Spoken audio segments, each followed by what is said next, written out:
My tea right now is at critical temperature. For the tea and the coffee drinkers, there's like this 3 minutes where your tea is the perfect temperature. It's not too hot, it's not too cold, and you have to like chug your entire mug of tea in those 3 minutes. It's kind of stressful. This is supposed to calm me down in the mornings. You know who would be the real MVP is somebody who would invent something along the lines of either when you brew the tea, it's at the critical temperature, or a type of mug that keeps your tea. I just thought of something. Maybe when my tea gets to critical temperature, I should put it into a thermos to keep it at critical temperature. But here's where it gets dicey. I don't like the taste of a hot drink when it comes out of a stainless steel appliance. Is anybody else like that? What am I even talking about at this point? Okay, clearly I need to make a meal. Hi. Woo!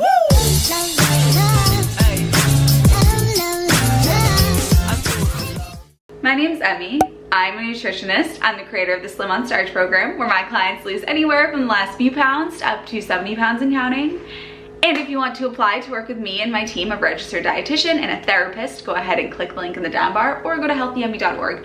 I need to eat before I film this video, and I thought, why don't I take you with me on this journey? So when it comes to making meals, I am not like the fancy in the kitchen, these gorgeous recipes, like, you know those YouTubers and those Instagrammers who are like, the lemon squeezed from the tree outside my window that I play the ukulele to every morning. That is not me. My lemons are from Stop and Shop. But I say this, I'm just having a good time here. I really am not like this fancy schmancy. I really don't like making these in-depth recipes. It takes forever, and then you have to clean the whole kitchen. And last week I made a recipe, as you saw in my last video, where I was going down to my significant other's sister's house, and I made a recipe for it.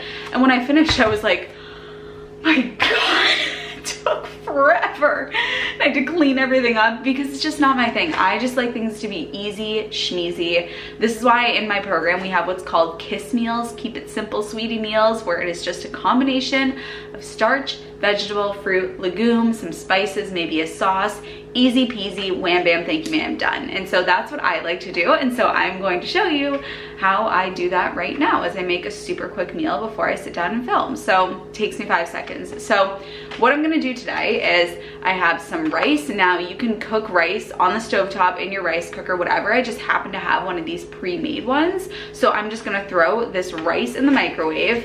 I have this blend of peppers and onions. It's just a frozen blend that I got from Wegmans. So it's just peppers, red peppers, yellow peppers, green peppers, and onions, chopped up fajita style. And then I have some black beans. So I'm just gonna throw all of these together. So the first thing that I'm gonna do is I'm going to put my rice into the microwave. So this guy's gonna go in for, I think it's like 1.5 minutes. So I'm just gonna throw this in to cook up the rice. All right, while the rice is cooking, I'm going to take my veggies, which are my peppers and onions. I'm not gonna use this whole bag because this is ginormous. I'm probably gonna use, I don't know, maybe 1/3 or 1/2 of the bag. And I'm gonna use my microwave steamer. I got this on Amazon for like $12, I think that it was. It's the most convenient thing in the world. And all you gotta do is you put water in the bottom, and then you put the peppers and the onions in here, and you close it up and you throw in the microwave and it steams it. It's so easy. So like I said, all I'm going to do is take my peppers and onions, and I'm just going to pour them into here. That's the rice. All right, got my peppers and onions in here. I'm gonna put some water in the bottom, and then I'm gonna put this on and put this in the microwave. That looks good. Okay, so I just put the peppers and onions in for 8 minutes. I don't think they'll have to go that long, but I can check them. Now I'm just going to rinse and drain my black beans.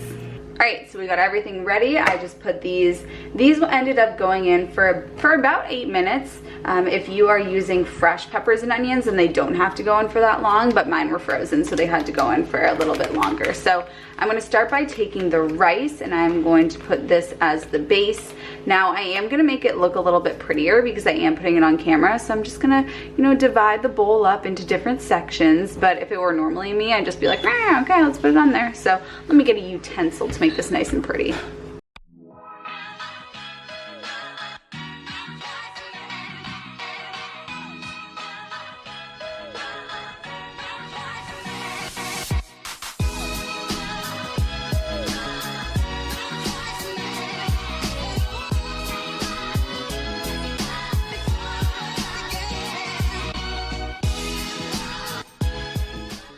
So now I've got this bowl made up with the rice, the black beans, the veggies, the nutritional yeast. Nutritional yeast gives it like a cheesy taste.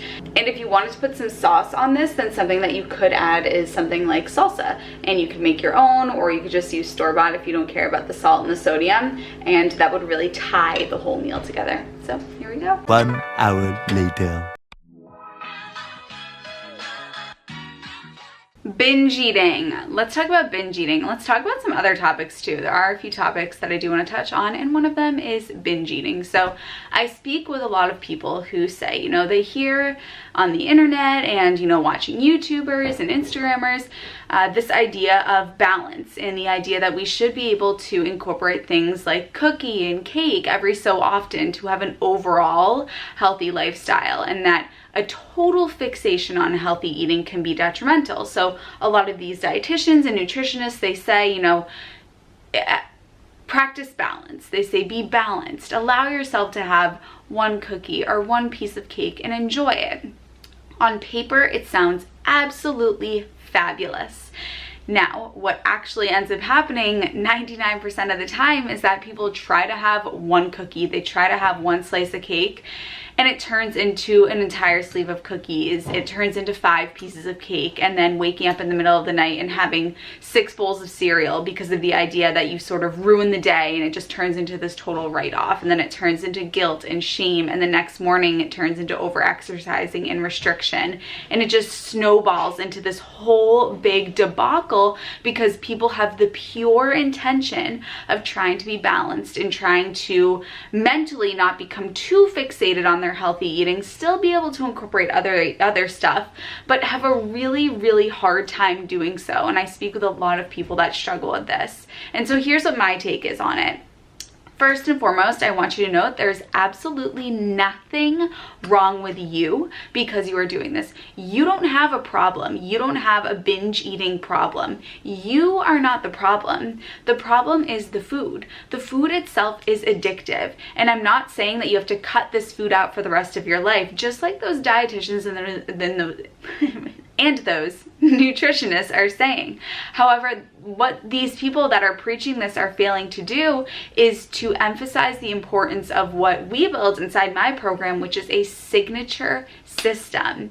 Your signature system, which is something that we build inside my program, in the Slim on Starch program, is the system that you stick to that allows you to have these fun foods on occasion and have it not end in a binge or self-hatred or self-sabotage or spiraling into eating junk food for the next 5 days or spiraling into restriction and over-exercise for the next 5 days. And a lot of people beat themselves up because they don't realize that they need to have a system, and they also think that they have a problem with food and that they're broken, and they look around and they look at all these smiling, glowing nutritionists that are like, I had one cookie and you're allowed to do that. It was so good. Takes a bite of the cookie, they have like this beautiful banging body and they're just glowing, and they're like, and you should be able to enjoy life too. And then people try it themselves and they're like, no. It's a really tough spot to be in, and I really empathize with that, and I feel for you if you're experiencing this, and I want you to know that it doesn't have to be like this forever. And this is exactly why I created this entire module inside my program, so that people can literally have their cake and eat it too. And you can have these scenarios where you consciously, with intention, eat something that is not technically Slim on Starch food, but it promotes the longevity of your success on this lifestyle and the likelihood that you're going to stick to this lifestyle in the long term. And it doesn't end with binge eating. So if you are experiencing this right now and you're frustrated because you know that you're supposed to be able to do this, but when you try to do it, you fall into the black and white thinking, you're not alone. I see it all the time, and I would love to help you with it. And I just want you to know that there is another side to this. Another hot topic is thinking about food all the time. Food is always on the brain. You're eating one meal and you're thinking about the next one. You're having a conversation with somebody, and in the back of your mind, you're like, how many minutes until lunch? Am I gonna have this or should I have that? Well, if I have this, then I shouldn't have that. Maybe I could swap this for that, but then what am I gonna have for dinner if I already had that for lunch? And then what time is it? Do I have time to have a snack? Should I have a snack? Did I work out today? This never-ending soundtrack Once again, I hear about it all the time, and there's a few reasons for it. One of the I would say the most common characteristic that people share when experiencing this phenomenon is the chronic dieter. The person who has, they're always on a certain diet and the fixation is always on food. And I'm sure if this is you, you can probably think back to a time where maybe this wasn't the case. Before you got into dieting, you didn't really think about food that much. It was just kind of on autopilot. I want to get you back to that place, and I want you to know that you can get back to that place. The reason why you are so fixated on food is there are two reasons. The first one is that you're probably just freaking hungry, and when you are not getting enough food, your brain, it's a primal reaction. It's just a biological survival mechanism that if you're not getting enough food, that signals to your primal brain, your lizard brain, that there could be a famine and that you are in danger. Your survival is in danger. The likelihood of you living is in danger. And so your brain triggers that response to throw all other thoughts out the window and just fixate on food to make sure that you can get food to stay alive.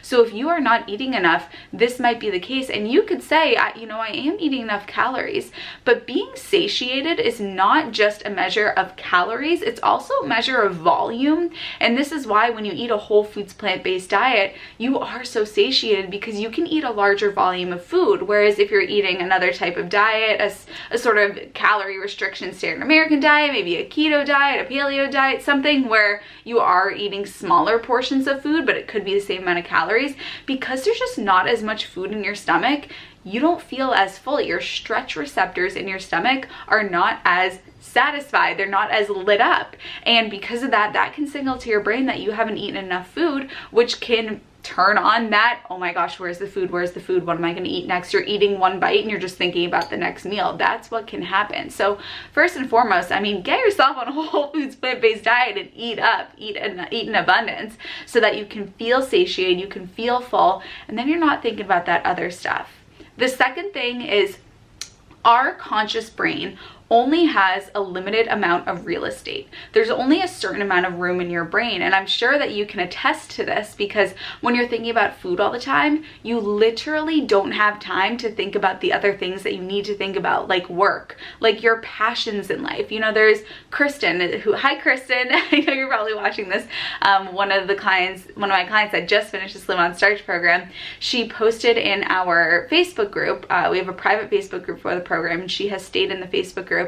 She goes, this is so exciting for me because I'm able to explore my passion of fashion again. And she posted all these gorgeous photos where she dressed up in the fashion of the decades. So she was doing the 20s, the 30s, the 40s, the 90s. She just looked so beautiful, and she was wearing the fashion from each of those decades. And she was saying, before I did this program, I wouldn't have been able to do this because there just wasn't enough room in my brain because I was just thinking about food all the time. So remember, there's only a limited amount of real estate in your brain. And if most of that real estate is being taken up by food, there's not room for the other things, the important things, and your passions. So what we need to do is we need to crowd out those thoughts about food by thinking about those passions, by totally fixating on your work and your relationships, your spirituality, all of the things that really fill up your heart. When you fill your mind with those, there's not as much room for food anymore. And this might be difficult for you because you haven't really figured out the food yet.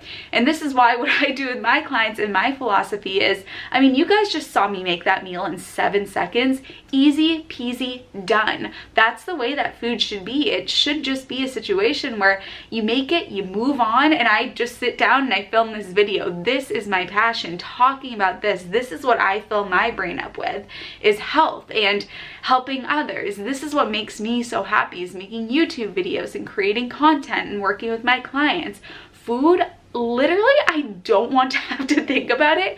I just want it to be fuel that fuels me to work on my passions. So making that mindset shift is really, really important and crucial to not think about food all the time. Messed up metabolism, another big one. I speak with people all the time that are like, Emmie, I swear I've messed up my metabolism from all these years of crash dieting. You know, women in their 50s that have been crash dieting since they were 20 years old. That's 3 decades of it. And it's totally a valid emotion to feel that fear that you have messed up your metabolism. That emotion is completely valid. And on top of that, you hear it all the time. You know, you got to do this to rev up your metabolism, metabolism, all of this about your metabolism. And so you tend to think, oh my gosh, did I break mine? Now, before I say this fact, I do want to put in a disclaimer that I do not work with individuals that are recovering from extreme eating disorders. So let me just put that disclaimer in place before I say this really eye-opening point, which is that in patients who are in eating disorder recovery for anorexia, severe anorexia, you know, being hospitalized through feeding, they have to be refed through feeding tubes.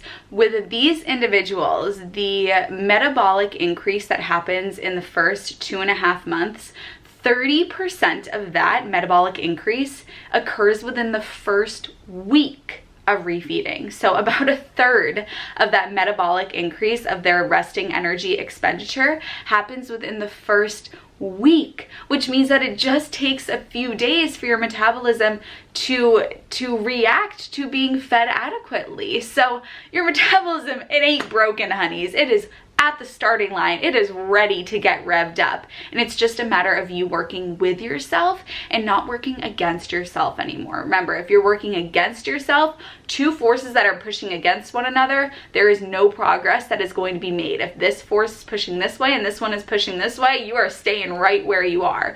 But if you turn that around and you start working with yourself, that is how you move forward. So you have not broken your metabolism. You are ripe and ready to be successful. Remember, something Dr. Neil Barnard says is, when we get a cut, we put on the Band-Aid. Then we take the Band-Aid off later on, and what has happened?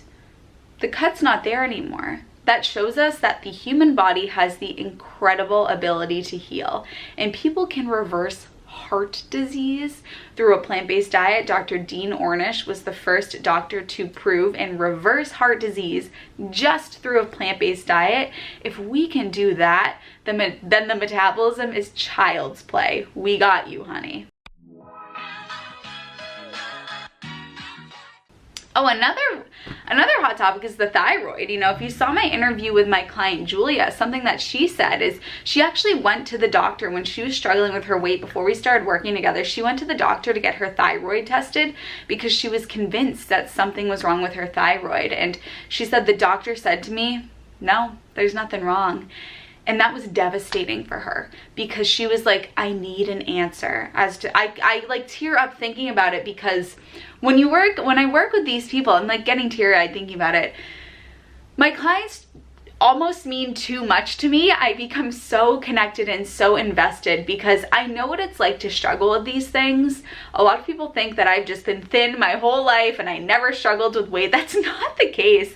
When I first went vegan, I gained a bunch of weight. I came to veganism. I was 19 years old. I was this tiny little thing and I never had any issues with my weight. And then I came to veganism, and I did it because I discovered all these vegans online and they were incredible athletes, and running is so important to me, and all these people were just glowing and they were so athletic, and I was like, I want to do this too. So I just tried it one day. My running times increased tremendously. I mean, the times decreased, my performance increased, and I just felt so amazing. And people were around me were telling me, they're like, you're glowing, and I was like, this rocks. So I kept doing it, and then I ended up gaining weight because I had no idea what I was doing. But once I got to the point where I did gain weight, I realized what it was like to feel like this, because these are things I'd never struggled with before, and I was like, what's going on here? And so I know what it's like to struggle with these things, and because I'm so connected to that feeling, I become so invested in my clients that are feeling that way too, because I've been there and I get it,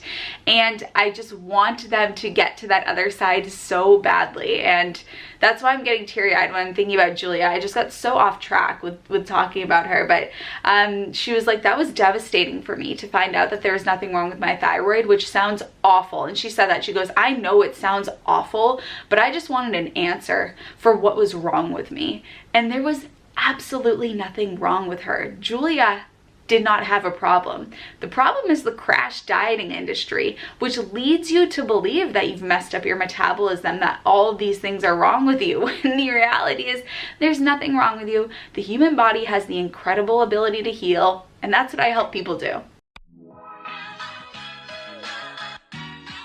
Oh, and that brings me into my last point that I wanted to talk about, which is gaining weight on a whole foods plant-based diet. I talk with a lot of people that are like, I mean, I'm doing this diet perfectly. Like, I watch what I eat in a day videos. I'm watching this person, this person, this person. They're eating their meal and I'm copying it, and it's not working for me. It's more than just the food. A lot of the plant-based doctors and a lot of the people in this plant-based social media space will say, once you change the food, that's all you gotta do. You're good to go. You change the food, check, you're gonna get the dream body. It's not the case, and the reason why is because a lot of people are neglecting hunger and fullness cues, and after years of dieting, people have learned to neglect their hunger and fullness cues because they've been told to restrict at certain times, to fast at certain times, to deny hunger, and then to have these cheat meals where you ignore your fullness. So we've been taught to avoid our hunger, we've been taught to avoid our fullness, we've been taught to unlearn. It's unbelievable. I can't believe that humans have the capacity to do this when you really think about it.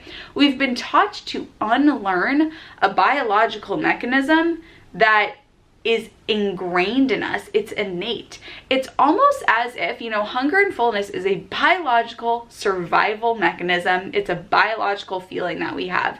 It's almost as if we have untrained our brain to respond to the need to pee. Think about it. What if when we had to pee, we would teach ourselves to deny it? And at certain times, we would go to the bathroom and we would force ourselves to pee. And if we went to the bathroom one time and we peed, but it wasn't time for us to pee, then we just get so mad at ourselves and we just spend the rest of the day in the bathroom because we already messed it up. Sounds bizarre, doesn't it? That is what we've done with our hunger and our fullness.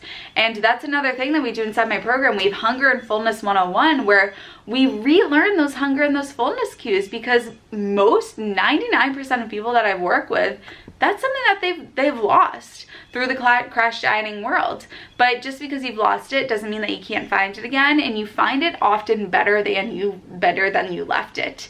Think about it like it's had all this time to turn into this beautiful, it's blossomed into this flower while you've been away, and you're gonna go and re-find it and really appreciate your ability to really turn into your hunger and your fullness cues. So you can gain weight on a whole foods plant-based diet, absolutely, if you are not eating within your hunger and your fullness, your natural hunger and fullness cues. So yeah, those are the hot topics that I wanted to talk about. I thought this was kind of fun. If you want me to talk about any other hot topics and I just kind of do like a round table rapid fire, just leave a comment for what you want those topics to be and let me know if you like this video. I love you guys, and I'll see you in my next one. Bye. Woo!